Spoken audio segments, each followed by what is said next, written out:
I would now like to thank you, the Honorable Catherine Clark to please address us. She's, as I said, the United States Representative for Massachusetts 5th Congressional District and Vice Chair of the House Democratic Caucus. She has introduced legislation to protect victims of domestic violence, victims of sexual assault, stalking, dating violence, and also for those who have been caused emotional or psychological trauma because of violence to their pets. Ma'am, I invite you to please address us.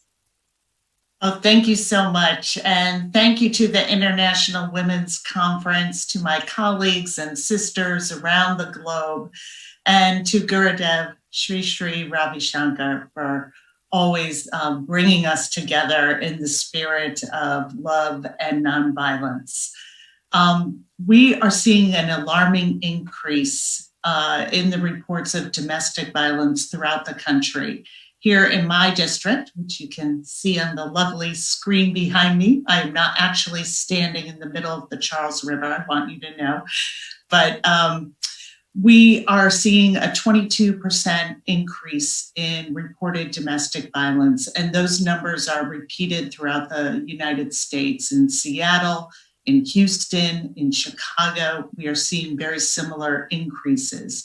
And we know that the problem is bigger than what we're seeing because it is often unreported, even in times like this.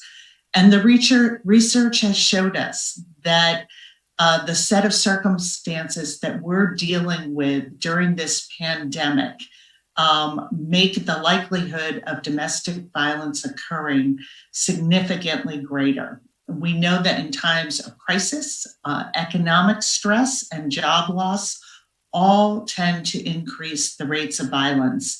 And combined with stay-at-home orders and other forms of enforced social isolation, these factors become even more acute. In March, the National Domestic Violence Hotline said that over 1,700 callers reported their abusive partners were leveraging the virus to further isolate, coerce, and increase fear in their relationships. And the inability of victims to be able to seek physical safety, to physically distance themselves, only increases the odds of this abuse occurring. And we're seeing significant reporting of women not knowing how to get out of these situations in this very unusual and challenging time. In addition, our traditional safety nets that we have in the United States for victims of abuse are nonprofit organizations that provide assistance to survivors, are also facing their own pandemic-induced challenges, from a reduction in volunteers to man hotlines and to do outreach to fundraising, even to the incorrect perception that they are no longer providing services. All of these challenges are presenting additional barriers for victims seeking recovery and assistance. And one particularly troubling aspect of the crisis in the United States is that since the pandemic hit and we saw stay-at-home orders going into place in different states, firearm sales have increased 300% in just 3 weeks into this crisis. And governments across the country, including the federal government, have deemed gun stores essential. So even in communities subject to stay-at-home orders, many abusers are still able to gain access and purchase firearms. And as we know, access to firearms significantly increases the risk that a domestic violence incident will turn deadly. So what are our solutions? Congress has taken actions in response to this pandemic that have been primarily focused on helping Americans weather the economic storm and supporting our frontline healthcare responders. And that help is going to continue. And within the large stimulus package that we passed at the very end of March, $47 million in aid also went to helping support our national domestic violence hotlines and many of the nonprofits that do the work in advocacy for women and other victims in this country. But it is clear that even with these increases, that the demand is going to outstrip the resources that we have provided, and that the scope of the problem is going to range into the hundreds of millions of dollars. So what can we do? Civil society is the foundation upon which our entire system of domestic violence is built. Our legal system plays a role, but it's our civil institutions, our shelters, our victim advocates, and our advocacy organizations that help turn victims of domestic violence into survivors.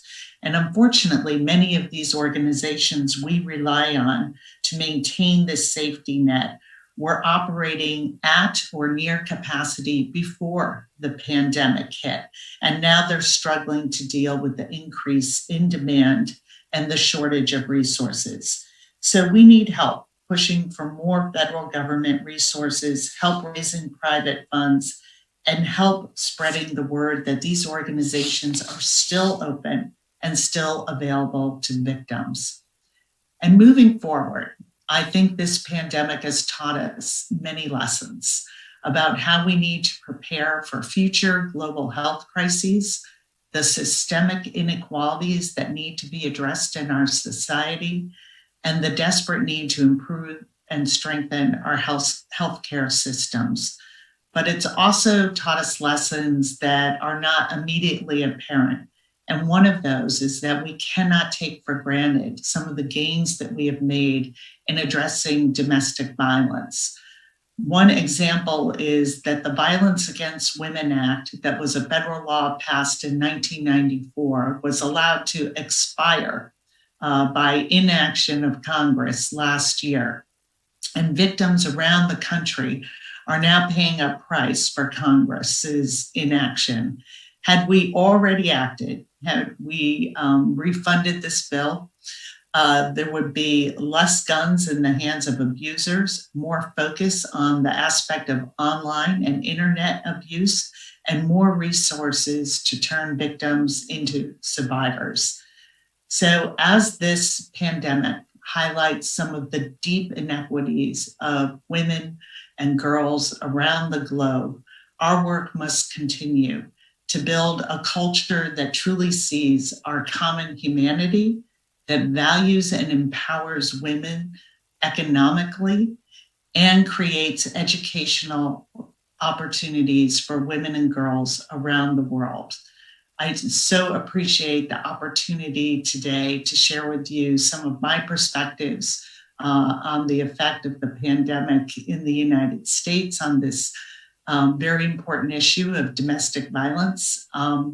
And I appreciate your work that all of you are doing every day to make sure that our communities remain inclusive and learn from these lessons and continue our work for a more just society and global culture. Thank you for having me. Thank you so much, ma'am, for your comprehensive review of the challenges that you are facing in the United States with regard to domestic violence, and for also to really resolve this, we do need to enhance human values, and we need to do more work in those areas other than the steps that you are already taking, that your government is taking. This 1 hour of discussion on women's issue is very timely, and the millions today are watching us today live on Facebook, Instagram, and many social medias here. I'm sure the message would have gone to them loud and clear. Next, I also like to mention here our dear Katherine Clark, and her mother. I tell you, she was Judy Clark, was such a passionate lady. She has done so much work in America for the inmates of juvenile offenders, for prisoners, and she stood for non-violence. Both Miss Chandler Clark and Judy Clark were such a couple of, ideal.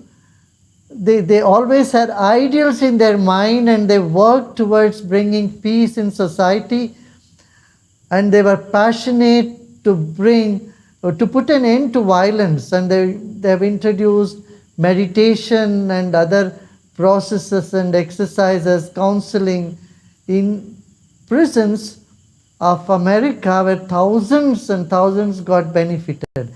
Also, I had to mention, Katherine knows that Judy Clark was very passionate about wisdom, and that wisdom, I think Katherine is bringing back to the society, and she's really standing for peace, democracy, women's rights.